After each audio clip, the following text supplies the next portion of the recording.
અમરેલી જિલ્લાના દરિયાકાંઠે વસતા હજારો લોકોની વર્ષો જૂની હાલાકીનો અંત લાવવા રાજ્ય સરકારે ચાંચ બંદરથી વિક્ટર પોર્ટને જોડતા પુલનું મંત્રી કુંવરજી બાવળિયાના હસ્તે ખાતમુહૂર્ત કર્યું. અંદાજે 80 કરોડ રૂપિયાથી વધુના ખર્ચે બનનારો આ 2.1 કિલોમીટર લાંબો પુલ આ વિસ્તારના શ્રમિકો અને વિદ્યાર્થીઓ માટે આશીર્વાદરૂપ બની રહેશે. આ પુલના નિર્માણથી ચાંચ બંદરથી રાજુલા સુધીનું 40 કિલોમીટરનું અંતર ઘટશે અને વાહન વ્યવહાર વધુ ઝડપી બનશે.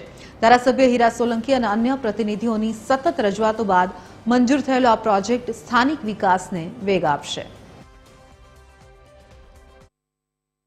વર્ષોથી આ વિસ્તારની માંગણી કે જેમાં ચાંચ, ખેરા, પટવા આ ત્રણેય ગામના લોકોને સામે કામ ધંધા માટે જવા માટે પોર્ટ ઉપર અને ખાસ કરીને સામેના વિસ્તારોમાં જવા માટે 40 કિલોમીટરનું અંતર કાપવું પડતું.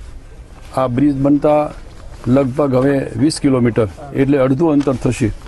સામે પોર્ટ ઉપર ક્યાંય નાની મોટી મજૂરીઓ જવા માટે આ વિસ્તારના લોકોને ખૂબ સરળતા ઊભી થશે અને સમય શક્તિનું અને જે જોખમ હતું એમાંથી આ વિસ્તાર મુક્ત થશે. કેમ કે ખાસ કરીને આ ગામના લોકો સંપૂર્ણપણે મજૂરિયાત વર્ગના લોકો છે. સવારે ઘરેથી નીકળી જાય અને 3-4 મહિને પછી પાછા પરત ગામમાં ફરવાનું થતું હોય.